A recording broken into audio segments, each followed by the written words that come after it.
ყველა რეაქცია რაც ჩვენ მოვისმინეთ აქამდე ყველა ამ რეჟიმის ლიდერებისგან და თუნდაც სუსის გამოძიებიდან არის აბდა უბდა.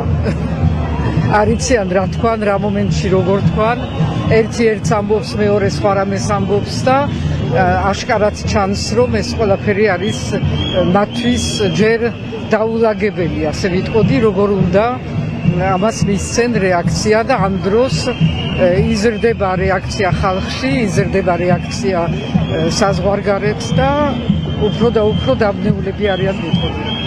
ბატონო, ქალბატონო სალომე, დამატებით რა კითხვები დაგვრჩათ კიდევ დღევანდელი ბრიფინგის შემდეგ?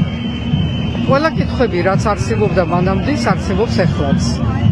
და აუცილებელი არის, რომ ჩატარდეს ნამდვილი გამოძიება, რაც სამწუხაროდ ამ ქვეყანაში ვერ ჩატარდება და ჭირდება, რომ უცხოელი ორგანიზაციები ჩაერთონ ამ გამოძიებაში, იმისთვის, რომ გავიგოთ ზუსტად რა ქიმიური ის იყო გამოყენებული და ეს ჯერ არ ვიცით და არანაირი მათი პასუხი ამაზე არ აძლევს დამაჯერებელ პასუხს.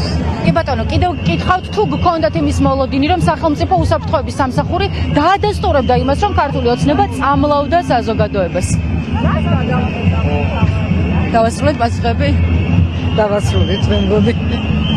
კი ბატონო, კარგი, მადლობა.